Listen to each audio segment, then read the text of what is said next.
me la había aventado así muy cortita, la voy a volver a decir. ¿Sí se está escuchando bien, Celeste?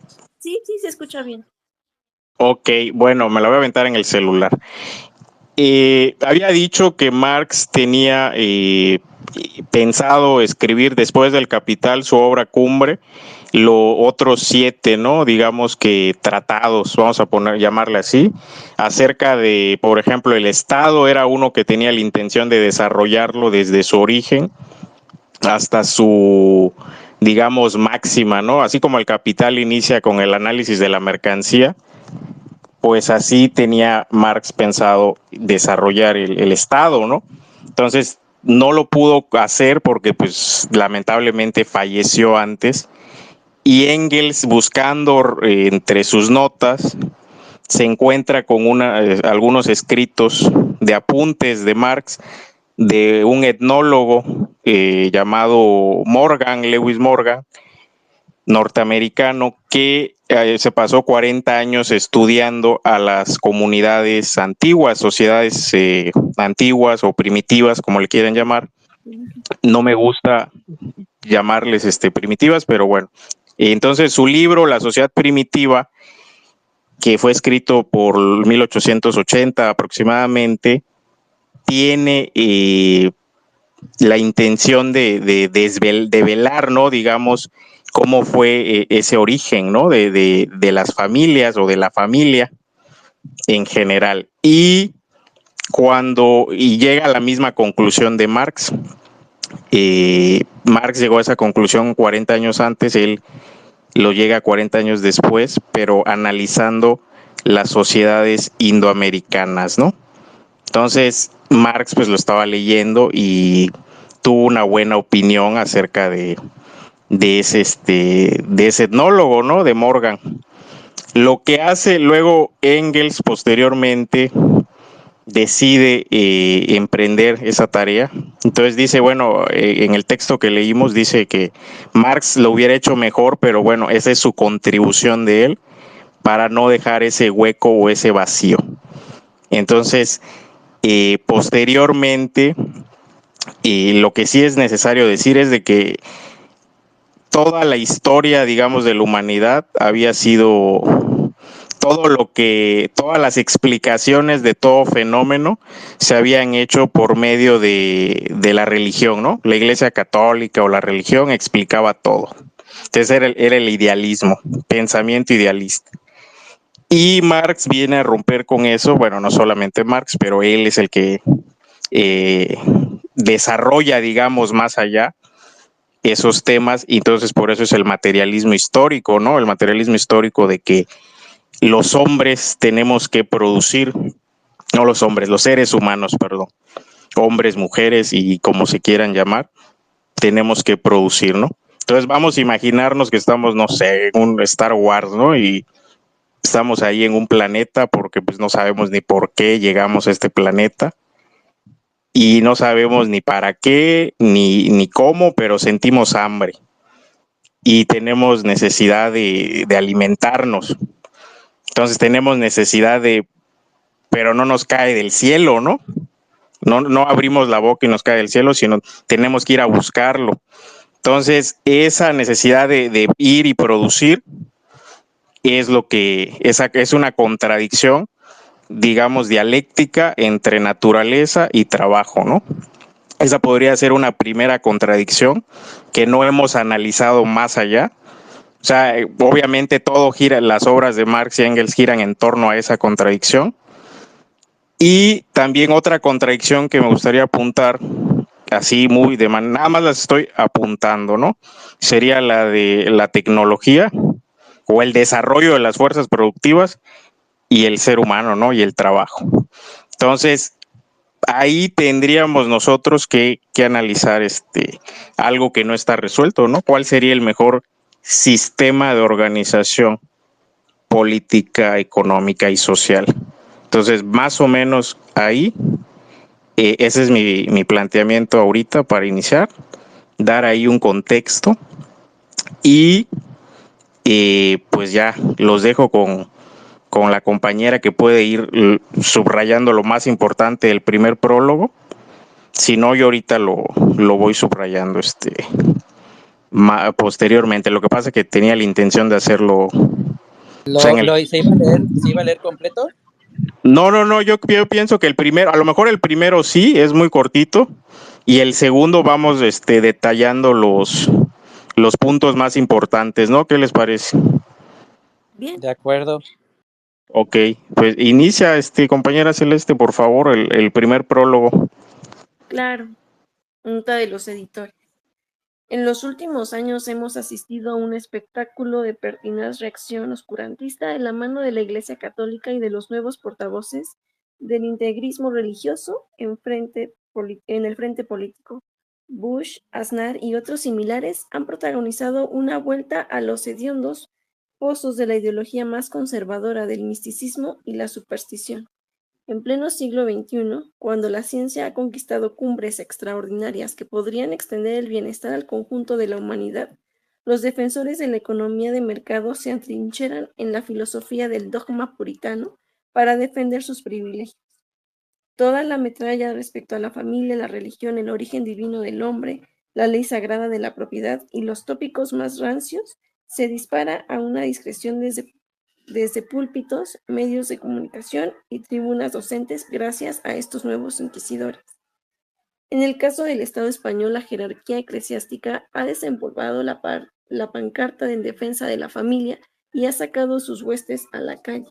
La historia, esa misma historia que tan cínicamente dicen ha de ser superada, se reproduce con los mismos actores. Toda la reacción de los años 30, agazapada tras el bloqueo de aristócratas, terratenientes, burgueses, mandos militares, periodistas a sueldo, y por supuesto obispos y cardenales, ha reaparecido manoseándose los mismos eslóganes. Uno de los ejes de su discurso, aderezado que menos por la Santa Madre Iglesia con la retahíla de tópicos apocalípticos, de costumbre, la destrucción de la sociedad, el incesto entre padres e hijos, etc. Es que solamente hay un modelo de familia, el matrimonio cristiano, que además es inmutable, porque se funda en la moral eterna. A ver, perdón, me perdí. Moral eterna que Dios dio al hombre cuando lo creó. Pero en contra de lo que la derecha predica, y nunca mejor dicho, la familia no solo está lejos de ser inmutable, sino que, como el resto de los fenómenos sociales, incluida la moral humana, evoluciona con el propio cambio de la sociedad. Es decir, el modelo de familia también depende, en última instancia, del desarrollo de las fuerzas productivas. De este aspecto específico de la historia de la humanidad, junto con la aparición de la propiedad privada y la formación del Estado, como su título nos indica, se ocupa esta obra, escrita por Federico Engels entre marzo y junio de 1884. La obra, al revisar los manuscritos dejados por Marx, Engels descubrió un detallado guión del libro La sociedad primitiva de Lewis H. Morgan.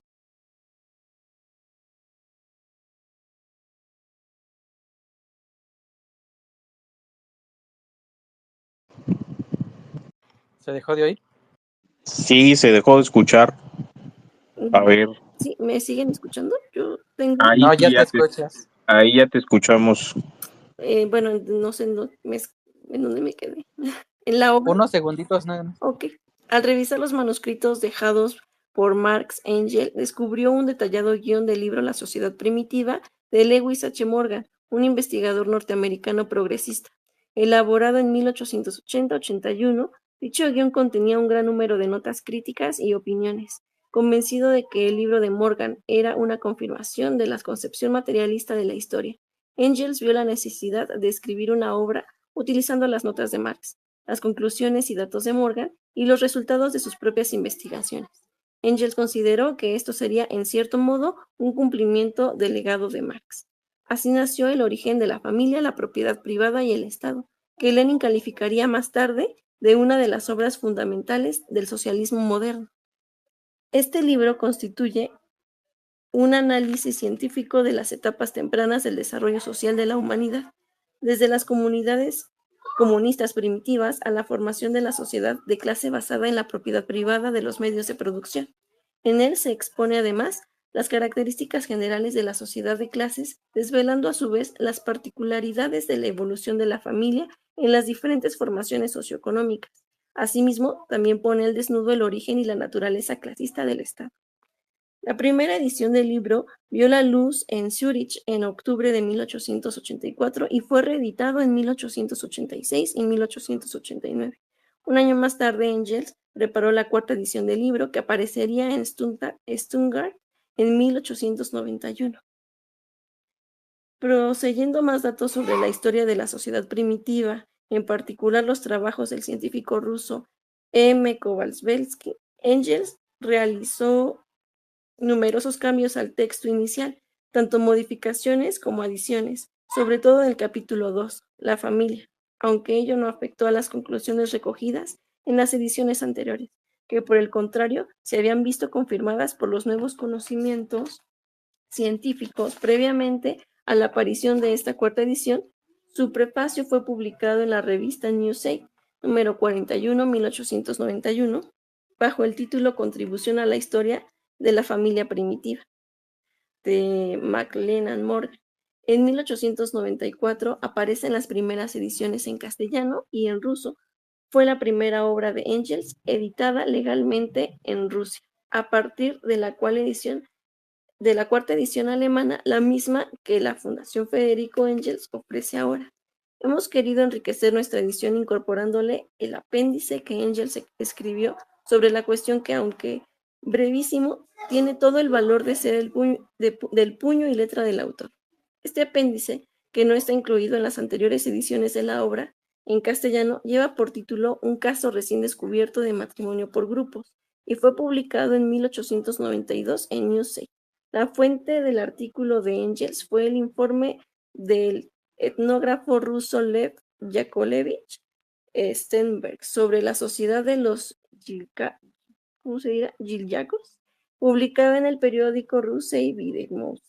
Engels reproduce dicho informe casi en su totalidad, con algún cambio poco significativo, en aras de una mayor claridad. También hemos añadido toda una serie de notas a pie de página para ayudar a una mejor comprensión de los hechos y personajes históricos reseñados en el texto. En las notas que se deben a Engels, hacemos constar su autoría.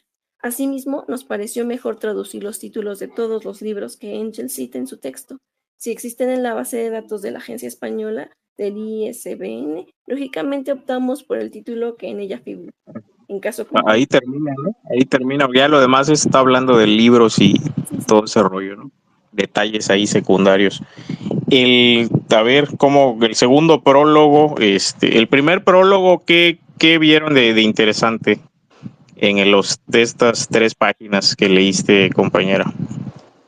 Pues justo tú diste una introducción muy completa respecto cómo es una influencia reaccionaria de la Iglesia y el integrismo religioso, ¿no? En la política de ese momento, ¿no? Contemporáneo. Obviamente marca la figura de Bush como representante, bueno, y Aznar como representantes de esta ideología eh, donde defiende privilegios a través de supersticiones, eh, critica el retroceso en un momento en que la ciencia tiene el potencial, pues para poder mejorar, en cierto modo, la humanidad. También, pues, creencias muy arcaicas. Bueno, en este caso, bueno, lo que fui viendo en general de todo la introducción, no sé si me estoy yendo, muy, muy completo, o eso es lo que más o menos revisé en lo que yo leí de los prólogos. Ok, perfecto. Bueno, adelante, Masa, te escuchamos. Sí, gracias. Bueno, este primer prólogo en la edición que tengo no venía.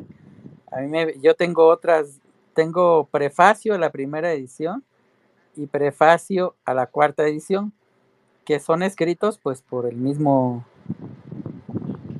Engels, ¿no?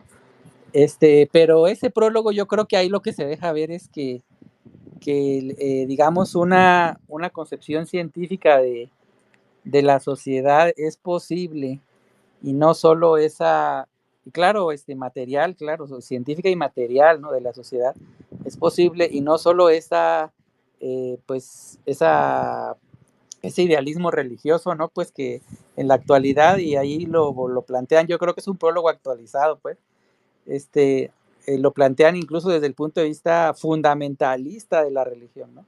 En la actualidad vivimos en unas guerras fundamentadas en la religión de quienes las crean. Entonces, ahí lo que nos deja ver ese prólogo es que la fuerza con la que estos estudios presentan el tema, pues realmente es una fuerza material, tiene rigor científico, tiene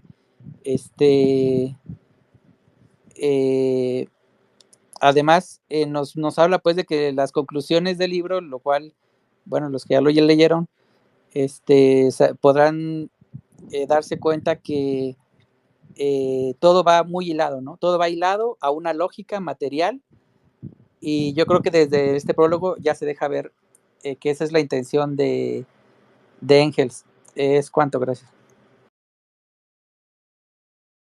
¿Escucha ahí?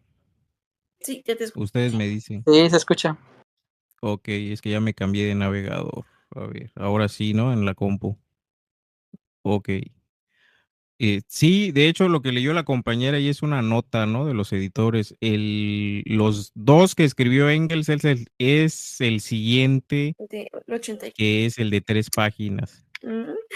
Entonces, me echo eso. Ajá, pero la introducción, esa introducción, esa nota está interesante también, porque la otra es la de Engels. A ver, déjame ver si ya me escuchan, me la aviento yo. Sí, te escuchamos. Sale.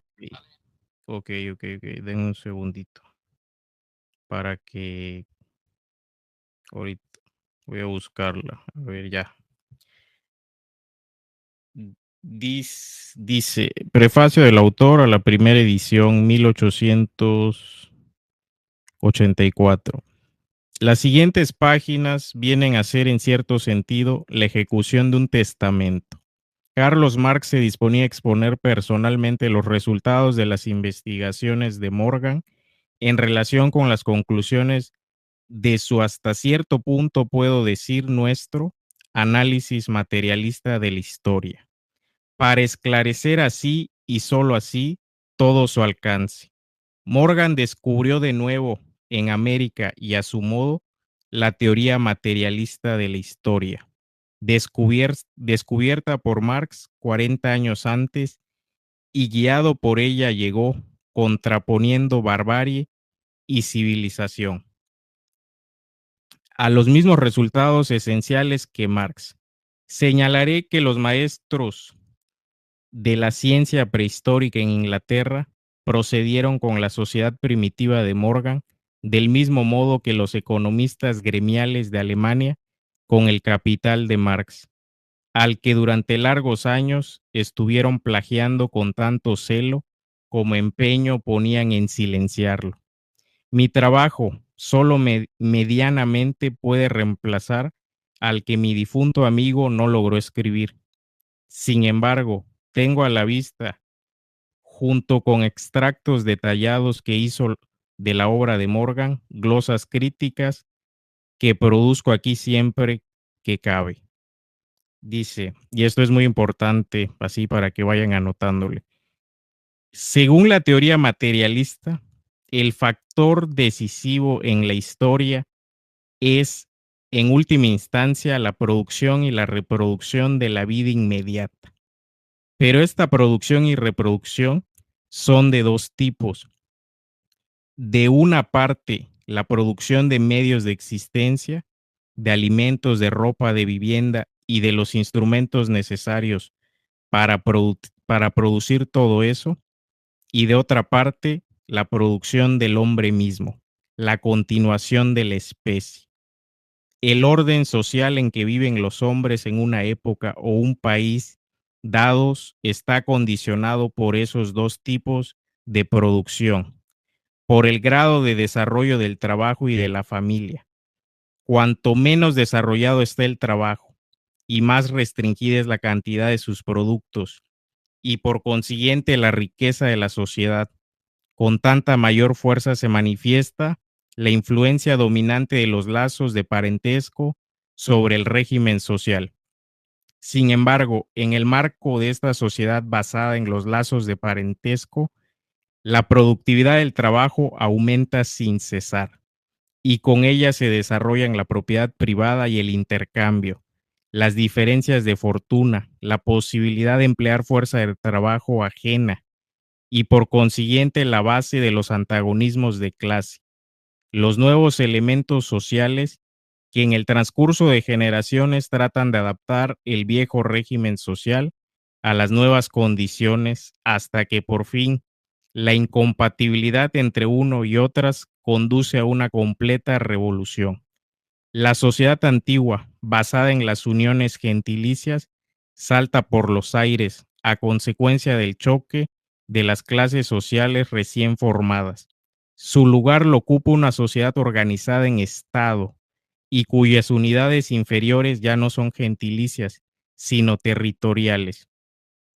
Y esta es otra nota que yo anoté. Dice, se trata de una sociedad en la que el régimen familiar está completamente sometido a las relaciones de propiedad y en la que se desarrollan libremente las contradicciones de clases y la lucha de clases que constituyen el contenido de toda la historia escrita hasta nuestros días. El gran mérito de Morgan consiste en haber encontrado en las uniones gentilicias de los indios norteamericanos la clave para descifrar importantísimos enigmas no resueltos aún de la historia antigua de Grecia, Roma y Alemania. Su obra no ha sido el trabajo de un día, estuvo cerca de 40 años trabajando sus datos hasta que consiguió dominar por completo la materia. Y su esfuerzo no ha sido en vano, pues su libro es uno de los pocos libros de nuestros días que hacen época. En lo que a continuación dice, bueno, a ver. Bueno, aquí lo demás pues ya no es tan relevante, ¿no? Nada más habla de que Engels es solo un párrafo más, donde Engels dice, bueno, pues me basé en el libro, etcétera, etcétera. Y que dice, la argumentación económica he tenido que rehacerla por completo, pues si bien era suficiente para los fines que se proponía Morgan, no bastaba en absoluto para los que perseguía yo. Finalmente, de por sí se desprende que respondo de todas las conclusiones hechas sin citar a Morgan. Pues ahí termina el primer prefacio. No sé si alguien quiere hacer uso de la palabra. Bueno, Chispo, adelante. No, sí, es que ahí se va viendo cómo la intención la intención de Engels, que es muy parecida a la intención de Marx, que es la de hacer la cuestión material de la historia, ¿no? Entonces, yo también subrayé lo mismo que tú, ¿no? Subrayé mi trabajo mi trabajo medianamente reemplazará lo que mi difunto amigo no logró escribir, y según la teoría materialista, el factor decisivo de la historia es, en fin de cuentas, la producción y reproducción de la vida misma. Entonces, lo que quiere Engels en todo el libro, yo creo que es encontrar la teoría materialista de la historia. Entonces, por eso Engels se va desviando un poquito de otros de los comentarios de otros autores, o un mucho, mejor dicho, se va distinguiendo de otros autores a los que descarta de formar parte de la teoría material de la historia. Pero Morgan, Morgan creo que queda muy bien parado. Y eso es lo asombroso, pues que cómo es que Marx y Engels, después de Marx, encontraron a un autor materialista, ¿no? Un autor materialista. Entonces, ¿cómo es que el materialismo se viene dando por un etnógrafo, y después por Marx y después por Engels, ¿no? Pero se tiene que ir rescatando porque esa lógica que presenta nuestras condiciones materiales, pues es una lógica que no va a perder su vigencia pase el tiempo que pase. Es decir, bueno, en el siguiente prólogo ya iremos a ver cuál es esa lógica, ¿no? ¿Cuál es esa lógica? Y pero sí mencionar pues que esa era la intención, rescatar rescatar, como dice, la teoría materialista. Ese es el chiste.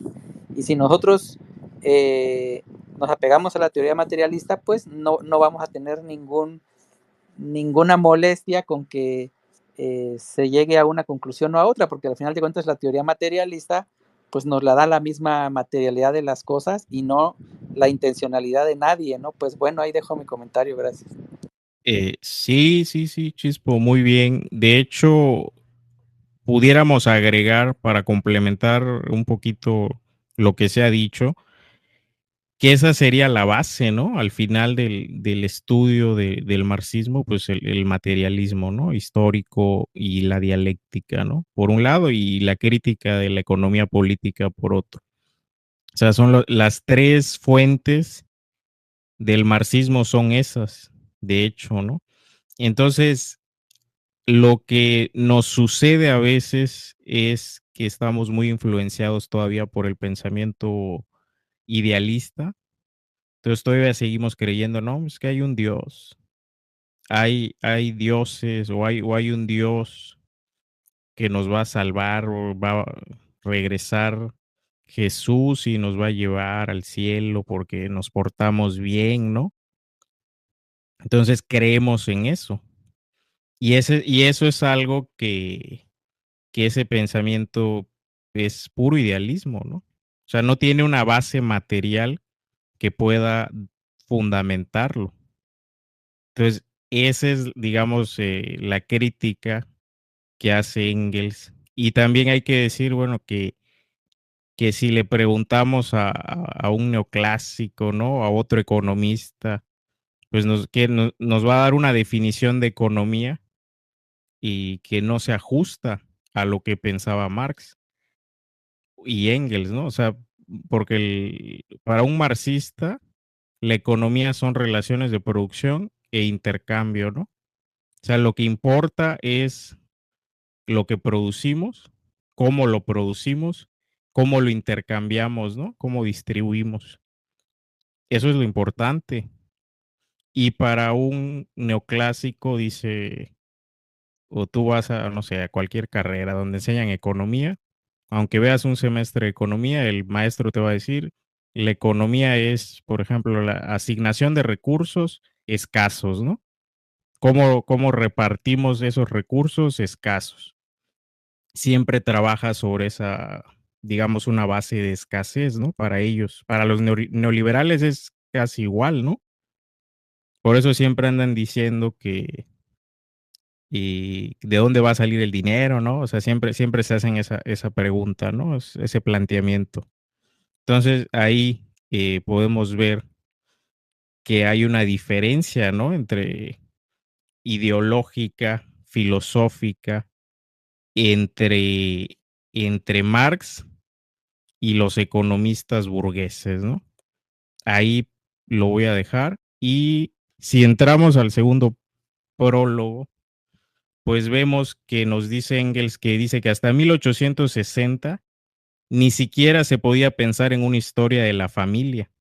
Las ciencias históricas se hallaban aún en este dominio bajo la influencia de los 5 libros de Moisés, la forma patriarcal de la familia, pintada en esos 5 libros con mayor detalle que en ninguna otra parte.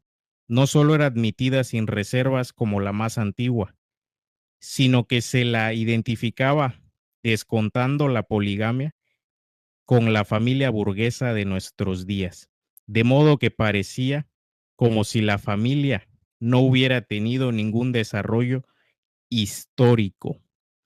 Pues así inicia el segundo prólogo de forma contundente, ¿no?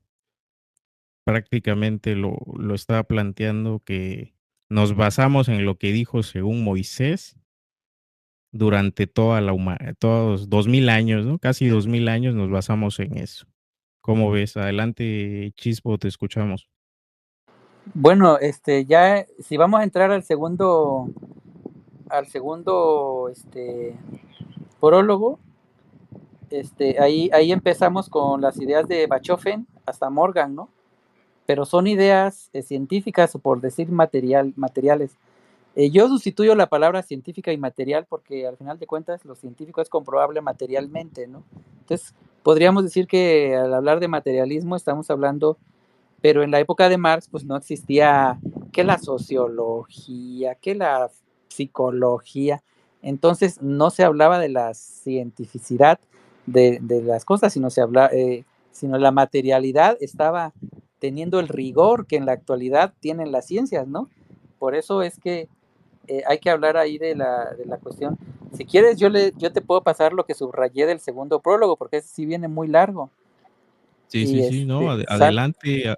¿Quieres darle ahí un resumen? Adelante, una Sí, síntesis. yo haré una Adelante. síntesis para que se sepa de qué trata.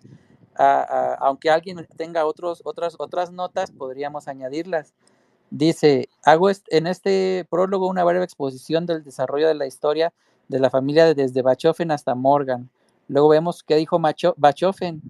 Dice, Bachofen comienza con su libro El derecho materno de Bachofen, que fíjense cómo encuentra el derecho materno, lo encuentra en la historia, no lo encuentra, no es algo que nunca haya sucedido, no es algo inventado, no es algo que que tenga que suceder en el futuro, es algo que ya existió y sobre el cual está sepultado, digamos, encima de otros derechos, ¿no? Entonces dice, el autor formula ahí las siguientes tesis.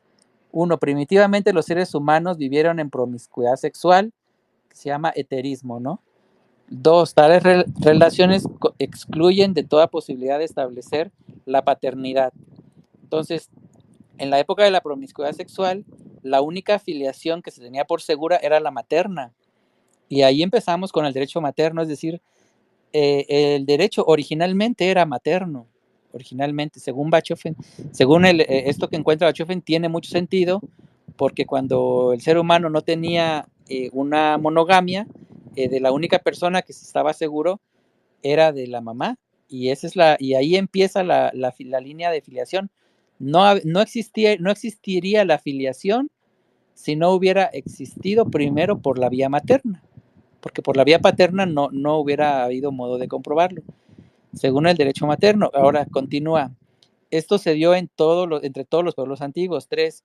Consecuencia de este hecho, las mujeres como madres, como únicos progenitores conocidos de la joven generación, gozaban de un gran aprecio y respeto que llegaba, según Bachofen, hasta el dominio femenino absoluto. Ginecocracia, el dominio de las mujeres. Estamos hablando de lo que en la actualidad la llamaríamos matriarcado, pero esto él lo toma de una condición material de nuestra biología, que es el hecho de que la filiación materna es la única filiación segura cuando no hay pareja monógama, ¿no? Y el punto 4 es el paso de la monogamia, en la que la mujer pertenece a un solo hombre, ya se usa la palabra pertenece, y encierra pues la transgresión al matriarcado, ¿no? La transgresión, que es decir, que en el matriarcado cualquier hombre hubiera podido tener hijos, o una mujer hubiera podido tener hijos de varios hombres. Se transgrede esa condición natural y se pasa a que solo un hombre sea el que tenga los hijos, y esa transgresión pues se compensa, dice, de que la mujer puede tener un periodo de tiempo en el que tenga, digamos, varias parejas, ¿no? O sea, eso se compensa, digamos, de manera material, ¿no? Lo dice, Bachofen halló las pruebas de esta tesis en numerosas citas de la literatura clásica. El paso del heterismo a la monogamia y el derecho materno al paterno se produce, según Bachofen, no fue el desarrollo de las condiciones reales de la existencia de los hombres, sino el reflejo religioso de estas condiciones en el cerebro de ellos, lo que determinó los cambios históricos en la situación social. O sea, Bachofen empieza bien, pero termina equivocado al darse cuenta, al creer él que la monogamia, que de una circunstancia se pasó a la otra porque cambiaron los dioses.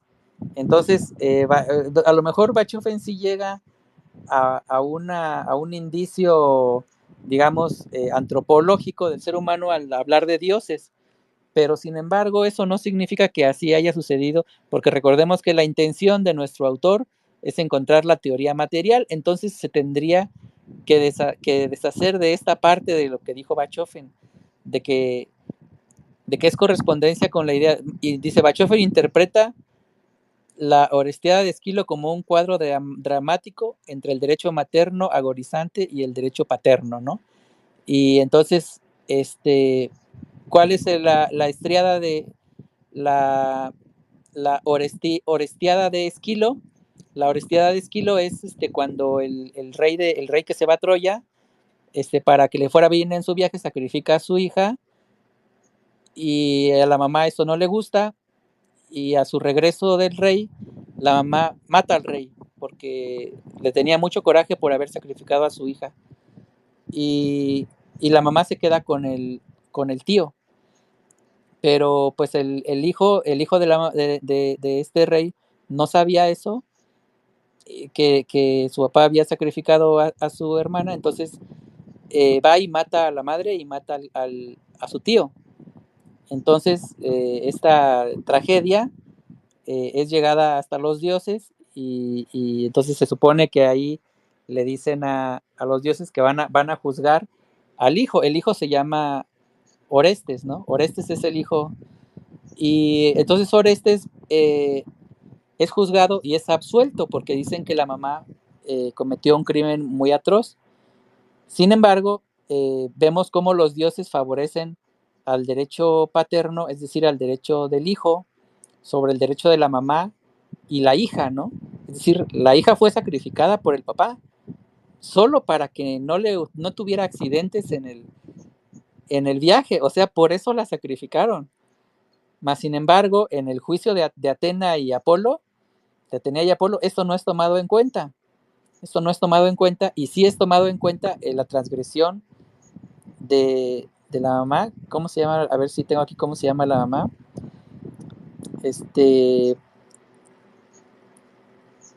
A ver, bueno, Amagamenón, Clitemnestra es la mamá, ¿no? Y mata a su marido, ¿no? Pero lo hacía en venganza de que habían matado a su hija. Pero ¿cómo es que el derecho el derecho paterno, en esta historia griega, en esta tragedia griega, el derecho paterno persiste sobre el derecho materno, que era una mamá vengando a su hija? Entonces, entonces este amigo, Bachofen, que sí tiene una interpretación material de la evolución, digamos, desde el heterismo a la monogamia, cae, digamos, cesa en su afán material, y termina cayendo en una explicación idealista, y dice, bueno, el ser humano pasó del derecho materno al paterno porque su mitología así lo decía. Entonces Engels más adelante dice, esto no puede ser cierto, más bien la mitología cambia porque el derecho paterno ya se está dando entre los individuos, y para justificar el derecho paterno crean la mitología. Entonces Engels va a tener más perseverancia en buscar la teoría materialista de la historia, y a Bachofen ya lo podemos ir dejando a un lado. Y ya después de Bachofen está otro señor que se llama McLennan, que llama tribus exógenas y exógamas y endógamas. Las tribus exógamas son las que buscan familia en otras tribus, y las endógamas son las que buscan familia en su misma tribu. Hace esta distinción, y a McLennan sí lo reconocen mucho en Inglaterra. Una vez que Morgan, ya más adelante Morgan hace a ver, voy a saltarme a Morgan. McLennan fue, dice, proclamado el fundador y jefa de la escuela prehistórica. O sea, fíjense cómo se crea una escuela prehistórica. Es una escuela prehistórica para ratificar lo que dice McLennan, ¿no? Sin embargo, a McLennan se le llega a contradecir. Morgan me parece que Morgan se da cuenta de que McLennan con esa teoría de los exógamos y endógamos, si tú consideras al conjunto un conjunto mayor, entonces todos son endógamos, o sea, solo depende de qué tamaño hagas la tribu. Si tú consideras a la tribu menor, entonces son exógamos, pero si la consideras mayor, entonces es endógamo. Entonces Morgan encuentra este defecto en las ideas de McLennan, ¿no? De McLennan. Y entonces Morgan, digamos, ya cae en una,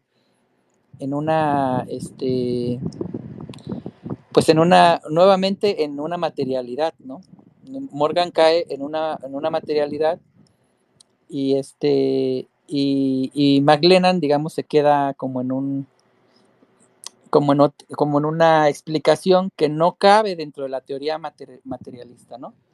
Y eso es lo que vemos que al final de cuentas se la pasa haciendo Engels, desechando a lo que dijeron los autores, siempre y cuando no concuerden con la teoría material. O sea, los puede retomar solo en cuanto concuerdan con la teoría material. Y cuando dejan de concordar con la teoría material, en ese momento dice, de aquí para acá ya se equivocó. Y entonces se va a buscar otro autor. Y esto es lo que vemos que hace Morgan. Entonces, dice, a ver, en Inglaterra los investigadores de la prehistoria admiten hoy los descubrimientos de Morgan, aunque sería más exacto decir que se han apropiado de ellos, pero casi ninguno de estos investigadores declara francamente que es a Morgan a quien debemos esa revolución de las ideas, ¿no? Se pasa en silencio su libro siempre que es posible, en cuanto al autor se limita a condescendientes elogios de sus trabajos anteriores, y dice que Morgan pasó inadvertido, ¿no? Y mientras que McLennan fue proclamado oficialmente el fundador de la escuela prehistórica. Entonces, ¿qué es lo que tenemos? ¿Qué es la reflexión que yo haría? Pues es que la sociedad inglesa no estaba buscando la teoría material de la historia, ni científica, sino que la teoría inglesa estaba buscando un justificante que les permitiera continuar con sus propias costumbres, y buscaban en la historia una justificación a su propio modo de vida, lo cual pues es una condición natural del ser humano, es básicamente lo mismo que hacían los griegos en la mitología, que buscaban en la mitología la fundamentación de su propia conducta, y eso es lo que la sociedad inglesa estaba haciendo. Sin embargo, podemos ver cómo estas teorías pues quedan, esta conducta de los ingleses de buscar más bien digamos, una teoría que les acomode a sus costumbres, y yo creo que le tenían miedo al tema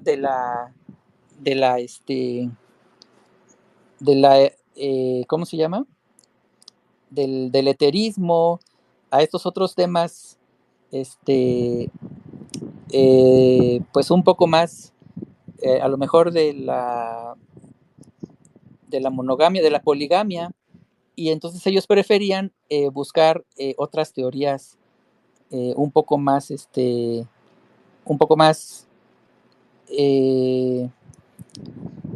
pues, acordes a lo que ellos dijeran, a lo que ellos quisieran creer que es el ser humano, ¿no? Y al final de cuentas, para eso sirve la ciencia, para tener una creencia de lo que es el ser humano, aunque el ser humano sea totalmente distinto, ¿no? Entonces, lo que sí nos devela lo que es el ser humano es la cuestión material, ¿no? Y entonces vamos a ver cómo a continuación, que ya vamos a ver las cuestiones de las investigaciones de Lewis H. Morgan, las vamos a ver ya en el libro, pero sí se habla de que Morgan murió en el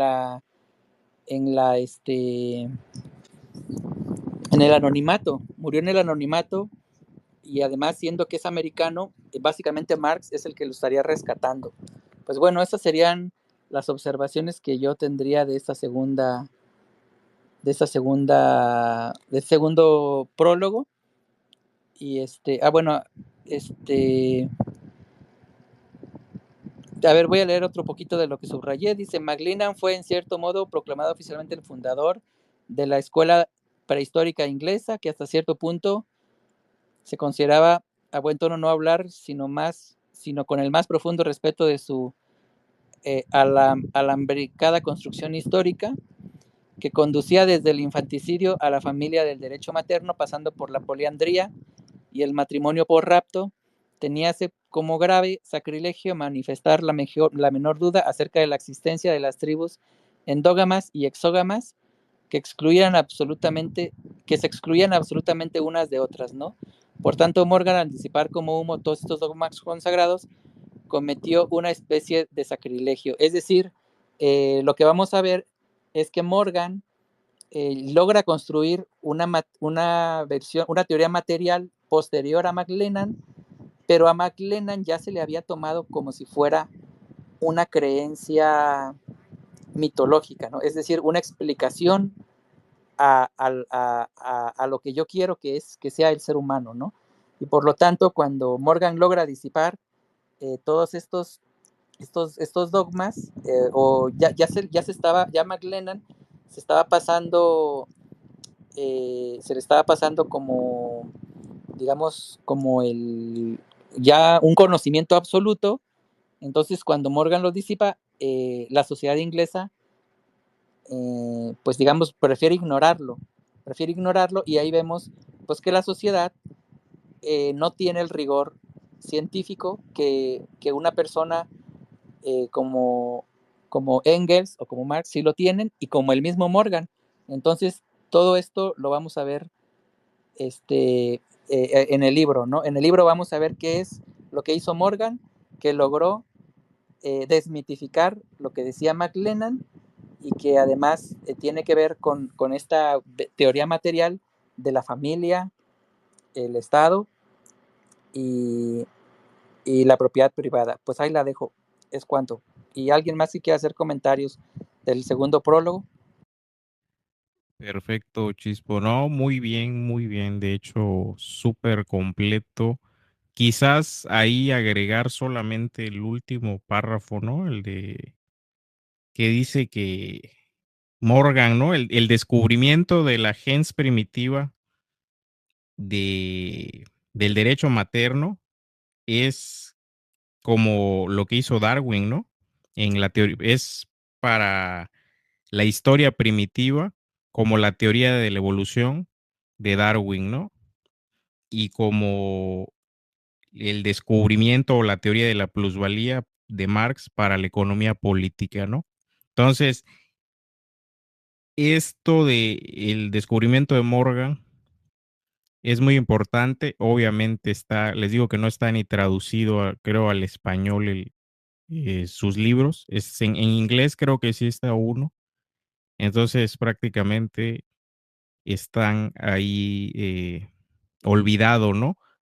Lo que sí es muy importante y qué bueno que lo señalaste es eso, ¿no? Se le busca dar una justificación a ideas idealistas y tratan de, como ya no podían utilizar a los sacerdotes, ya no podían utilizar a la Iglesia Católica, pues buscaron a los supuestos eruditos para justificar también el orden de cosas existente, ¿no? El orden de dominación, vamos a llamarle así. O sea, usaban a la ciencia como religión, ¿no? Podríamos decir. Exacto, exacto, exacto. ¿Qué es lo que pasa actualmente, no? Porque hoy ya cualquiera dice, no, es que yo soy académico, entonces yo tengo rigor científico, yo utilizo el método científico, dicen, y resulta que están haciendo pura chingadera, ¿no? Y lo vemos, ¿no? O sea, lo vemos ahorita en el debate del Poder Judicial, cómo hay juristas a favor y en contra, ¿no? Quiere decir que esas ciencias juega totalmente la ideología y la filosofía, ¿no? Entonces, no, ahí la pregunta, porque pues ya viendo todo lo que estamos analizando, la pregunta sería esa, ¿no? O sea, ¿por qué ellos están interesados en justificar el orden de cosas actual, ¿no? El estado actual de las cosas. Esa sería la pregunta, ¿no?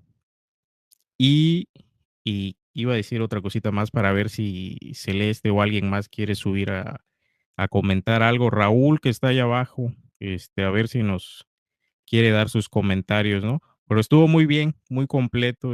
Alguien más que quiera decir algo pero fíjate, para decir algo así un poquito chistoso quizás, porque estabas hablando ahí de la cuestión de las mujeres y que tenían relaciones en la antigüedad con muchos hombres y que no se sabía quién era el papá, ¿no? Como lo que pasa ahorita con esta señorita, ¿cómo se llama? La del OnlyFans, Kareli Ruiz, ¿no? Que le ponen comentarios, no, pues a ver, quién sabe quién es el papá, ¿no? Más o menos algo así, era en la antigüedad, ¿no? Y cómo ahorita lo vemos, claro, porque estamos imbuidos en que creemos que el matrimonio hombre-mujer es algo dado por Dios, ¿no? O sea, es algo que Dios lo dio y dijo así va a ser durante toda la historia. Y lo que quiere desmontar Marx y Engels y Morgan es eso, ¿no? Que no es algo inmutable. El matrimonio cristiano, católico, apostólico, romano, no es algo inmutable en la historia de la humanidad, sino que ha estado variando según las condiciones de producción y reproducción, el desarrollo de las fuerzas productivas. Entonces, ese sería mi comentario, ¿no? Celeste, a ver, cuéntanos algo. Pues sí, estuvo muy completo su análisis. La verdad es que hasta lo pude comprender mejor. Y creo que lo que quería referirse nuestro compañero, que tal vez una iglesia así muy ortodoxa, ¿no? Muy restringida. Y al nuevo planteamiento que justamente decía Morgan. Pero sí, no tengo mucho más que decir.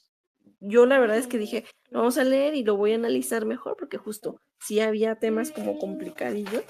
Este tema de el derecho materno me confundía con también el paterno y demás, pero como lo explicó, eh, me queda mucho más claro.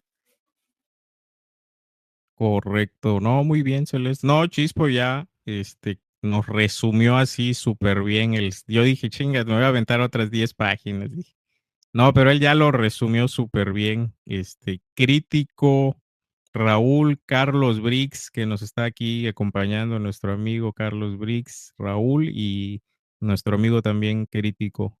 Si gustan, a ver, les voy a mandar micro. Si no, adelante Chispo mientras, a ver si quieren subir a decir algo. Bueno, yo diría que también una de las cosas que hizo Morgan y que todavía no están bien desarrolladas, por eso no las desarrollé yo tampoco, es que dedujo, según los cuadros relacionados, dedujo, dice que el sistema de parentesco de los indios americanos estaba igualmente en vigor. A ver, déjenme ver qué es esto acá. Morgan, con documentos nuevos decisivos, habíase convencido de que el sistema de parentescos propio de los iroquíes, vigentes entre ellos, era común a todos los aborígenes de Estados Unidos, es decir, estaba difundido en un continente entero, aun cuando se encuentra en una contradicción formal con los grados de parentesco que resultan del sistema conyugal allí imperante.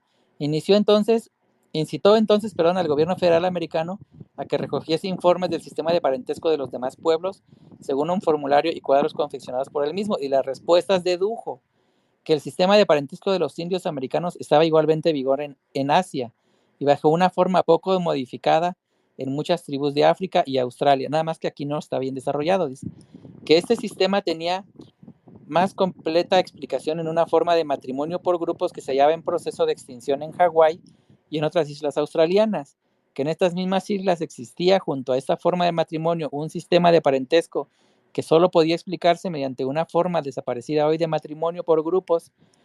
Morgan publicó las noticias reunidas y las conclusiones deducidas de ellas en su sistema de consanguinidad y afinidad 1871 y llevó así la discusión a un terreno infinitamente más amplio. Ahí es cuando Morgan disuelve todo esto de que el ser humano es como es y así se va a quedar siempre. Y llega a un punto en el cual todo tiene que ver con un desarrollo, digamos, de la pues de la civilización, ¿no? Y cuando la civilización llega a estos conceptos como propiedad, como la monogamia, etcétera, pues es cuando, digamos, se pasa de un estado primitivo a uno posterior. Y yo me atrevería a decir, ya como un comentario muy personal y muy íntimo, que a lo mejor ese primitivismo que se encontraba entre los indígenas americanos, pues a lo mejor era más, no sabíamos que era más saludable que la civilización que iban a traer los americanos, ¿no? Ese primitivismo a lo mejor ingenuo, ¿no? De este matrimonio por grupos, dice, pues a lo mejor era menos agresivo que lo que trajo la civilización, ¿no? Y a lo mejor en ese momento, pues el ser humano todavía no había perdido tanto pues su sentido de solidaridad y de comunal y de pertenencia a su sociedad, ¿no? Entonces, habríamos de ver si la civilización de la que se empieza a hablar no resultó más dañina, no más resultó más caro el caldo que las albóndigas, ¿no? Y que ese derecho, derecho materno que se encontraba incluso en los indios americanos, pues a lo mejor era algo, ya para concluir, que los mismos ingleses buscaban preservar en su idea de las tribus exógamas y endógamas, y querían atribuir que el derecho materno todavía tenía alguna explicación en la sociedad actual o en la sociedad de aquel entonces. Pero sin embargo, o sea, lo que no querían entender es que el derecho materno queda sepultado una vez que llega los derechos de la civilización. Y ahí es en donde yo haría esa reflexión, yo considero íntima, porque a lo mejor es mi forma de creer que los ingleses, o en este caso la sociedad civilizada, pues conserva la idea del derecho materno, pero sin estropearla como en realidad sí lo hace la sociedad del derecho paterno, ¿no? Y entonces quieren creer que de manera ingenua el derecho materno está ahí escondido, cuando en realidad el derecho materno está siendo una y otra vez mordido, digerido y por el derecho paterno, ¿no? Está siendo consumido por el derecho en la monogamia que vemos en la actualidad. Bueno, es cuanto y ahí la dejo.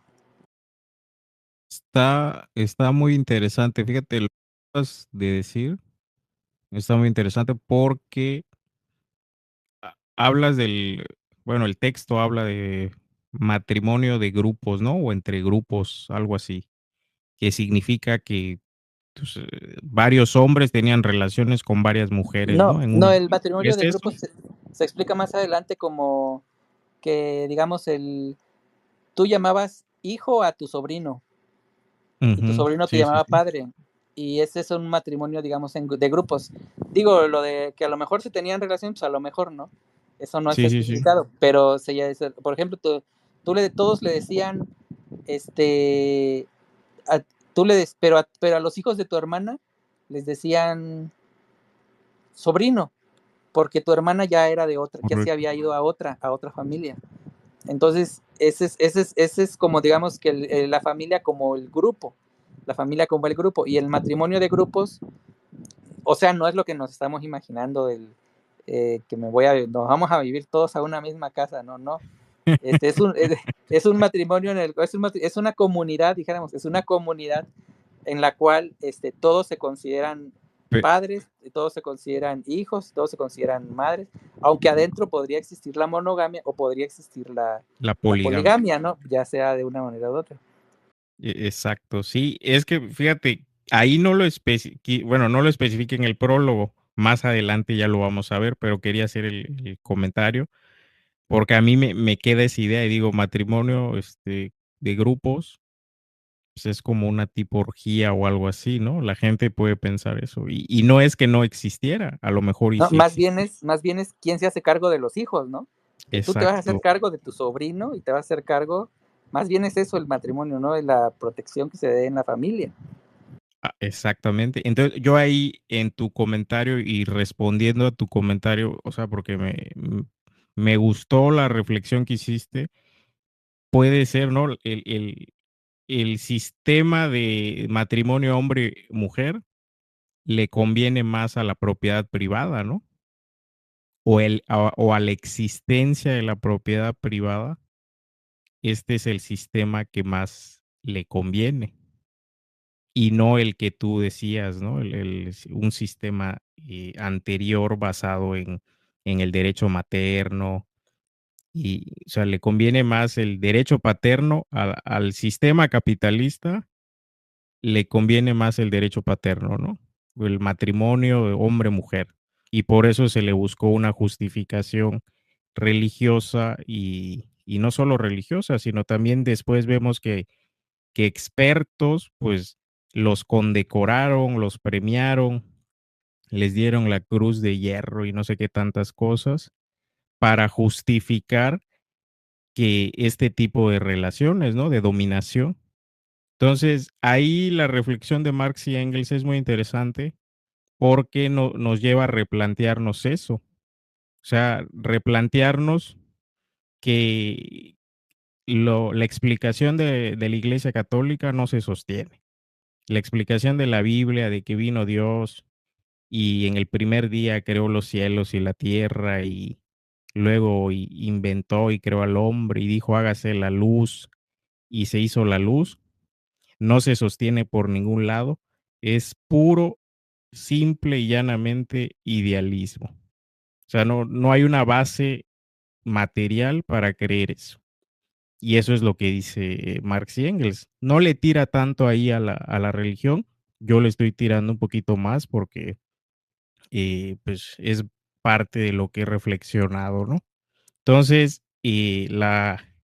lo que nosotros deberíamos hacer en lugar de buscar explicaciones en el idealismo, en la religión, en que, ay, Dios hizo esto, Dios quiso que me enferme, Dios quiso que sea pobre, Dios quiere que haya ricos y pobres, tenemos que buscar su explicación en las relaciones de producción, en cómo producimos, cómo distribuimos, y esa sería lo que dije al principio, una contradicción dialéctica, ¿no? Entre naturaleza y trabajo. O sea, las dos fuentes de riqueza son la naturaleza y el trabajo. Y cómo nosotros tenemos que mediar entre ellas, ¿no? Para nuestra existencia, porque si no trabajamos, morimos, pero no necesariamente tenemos que trabajar por un salario. Ya nos lo demuestra los textos históricos que pues, existieron otro tipo de organizaciones económicas, sociales, políticas. Entonces, ahí esa es la reflexión. No sé si alguien más quiere decir algo. Chispo, crítico subió, ¿quieres volver a subir? Comentar algo, el buen crítico. A ver, te mando otra Sí, vez. que digan cómo vieron ahí su opinión de lo que se dijo del texto o del Sí, texto. sí, que comenten algo. Carlos sube a comentar algo, Raúl, que nos comenten, porque si no, pues ya vamos a estar como los otros círculos donde nada más habla uno o dos, y los demás están ahí nada más, aplaudiendo, chingado.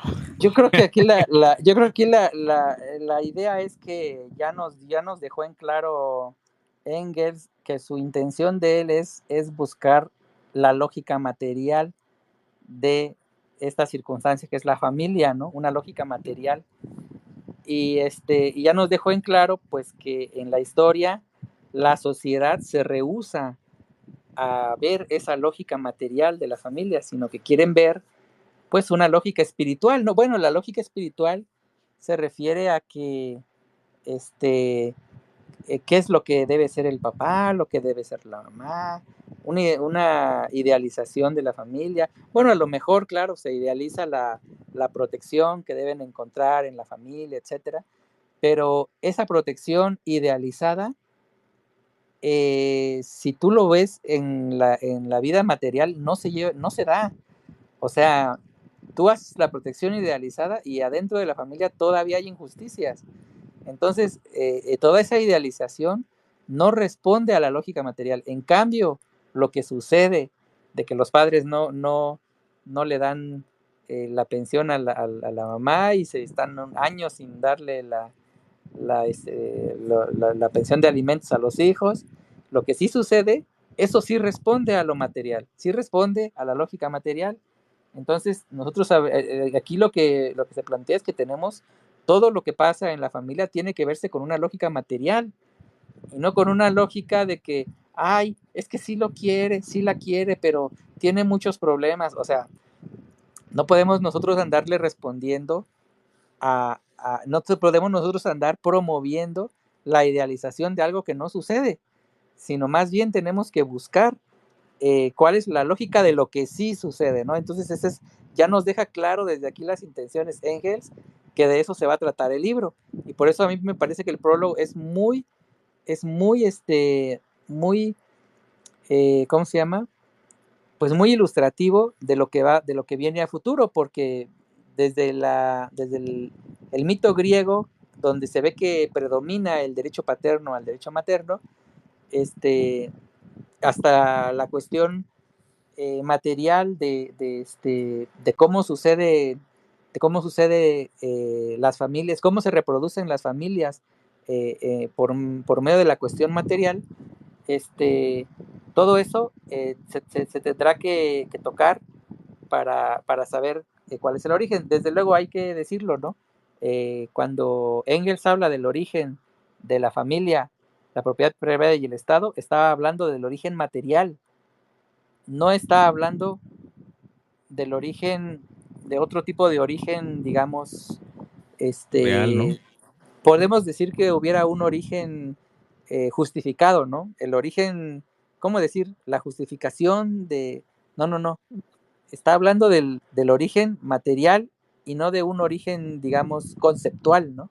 O de un origen, pues es lo que estamos diciendo, ¿no? El origen idealizado de las cosas, sino que tenemos que hablar de que es un origen material y por lo tanto, a lo mejor ni siquiera es el origen cronológico, a lo mejor ni siquiera es el origen cronológico, sino que es cómo sucede, de qué parte de la materia sucede para que se dé el derecho paterno, ¿no? A lo mejor el derecho paterno pudo existir antes, ¿no?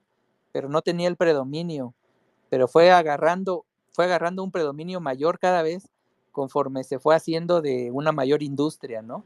Conforme la industria fue creciendo, esa fuerza del derecho paterno se fue haciendo también cada vez más fuerte, ¿no? Y eso pues tiene que ver con la cuestión material, ¿no? Pero bueno, más o menos de eso se va a tratar el libro. Y aquí pues, no sé, Tigre, hola, bienvenido. Carlitos, doctor Isra, buenas noches a todos. Si gustan decir algo, digo, si no leyeron el texto o si sí lo leyeron, y pues qué impresiones tienen de este libro que vamos a leer en el círculo de estudio, y me gustaría que dieran una opinión. Gracias. Exacto, sí, estuvo, a ver, le vamos a mandar micro a todos otra vez, estuvo muy bien, lo que estás planteando está muy, muy bien, invita a la reflexión. Yo agregaría algo, lo que dijiste, ¿no? ¿Cómo podemos utilizar el materialismo histórico, ¿no? Para analizar ahorita la realidad. Lo vemos, ¿no? Antes, lo que ha dicho el presidente, antes un salario alcanzaba para 50 kilos de tortilla, ¿no? Con que trabajara el hombre o el cabeza de familia, mantenías a tu mujer y a tus hijos, ¿no? O les dabas alimentación, vestido, escuela y vivienda. Ahorita no. Ahorita la mujer y el hombre en la mayoría de casos tienen que trabajar porque un salario mínimo solo alcanza para 7, 8 kilos de tortilla, ¿no? Para poner un parámetro. Entonces cambia la estructura de relaciones, ¿no? Por eso tantas separaciones, divorcios, porque pues, ya no tienen tiempo también de verse, ¿no? O sea, ya se rompió, digamos, ese vínculo que existía de que el hombre sea el proveedor, todo ese rollo. Y el sistema capitalista, ¿qué justificación le da? O sea, lo podemos analizar con la actualidad, con este texto. ¿Qué justificación le da? No, es que eres una mujer empoderada, ¿no? Y les lanza eso en las redes. Influencers que dicen, no, es que mira, yo soy empoderada, cabrón. Yo soy una mujer empoderada. ¿Qué les dice el sistema a los que están vendiendo en un, ¿cómo les llaman? En la calle, ¿no? En un puestecito en la calle y todo el rollo, ganándose la vida, honestamente.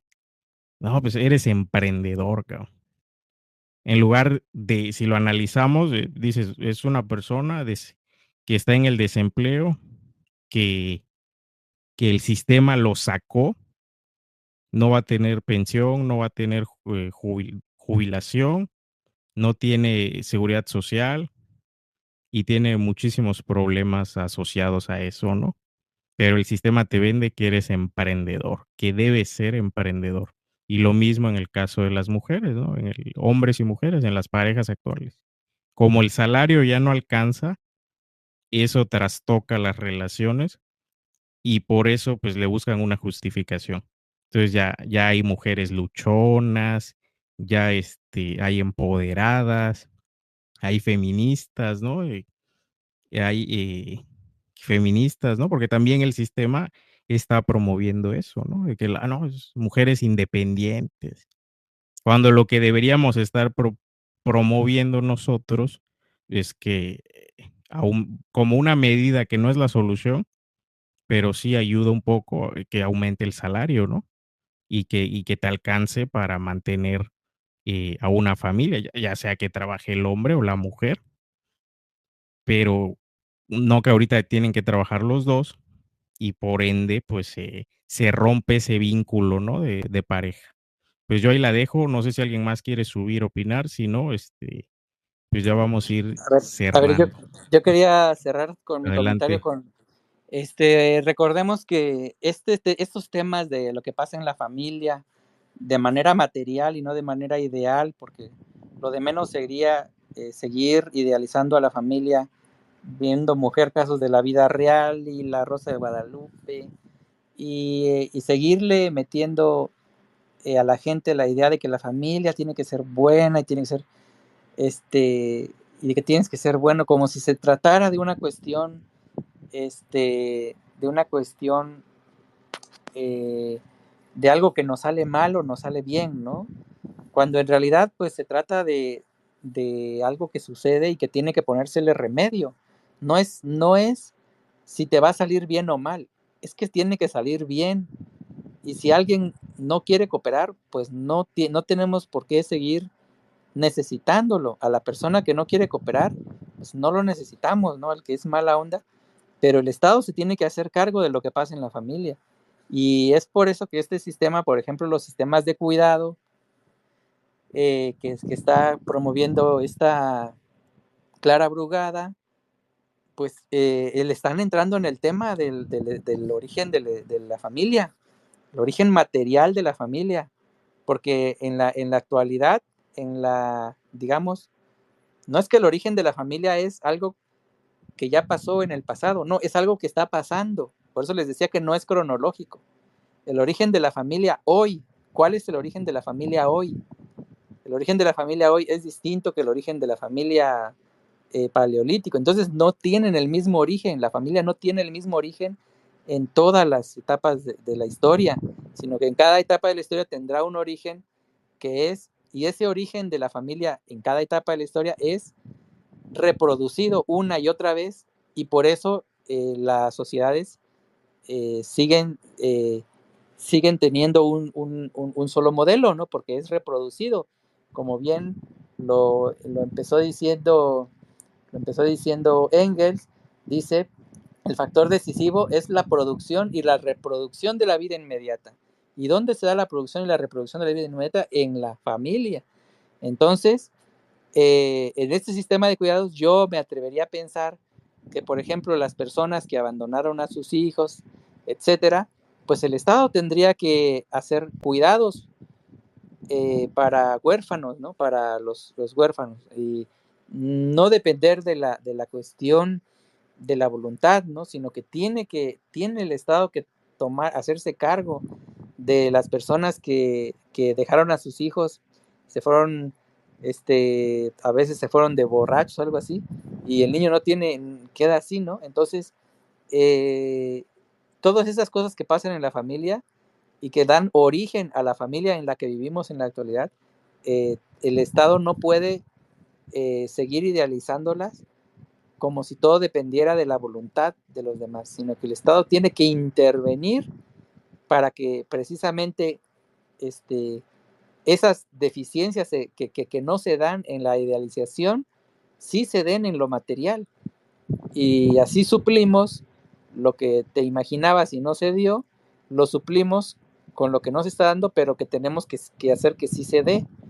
Y simplemente ya nos quitamos, y ya la idealización pues la dejamos como un cuento para niños, ¿no? Y ya la sociedad adulta, la sociedad responsable, pues se mete las manos en la cuestión material de la familia y logra, por medio de un sistema de cuidados, suplir a todo lo que originalmente la familia tuvo deficiencias. Bueno, ahí la dejo porque era un tema que tiene que ver con Morena, ¿no? Con lo que hizo Clara Brugada. ¿Es cuánto? Perfecto.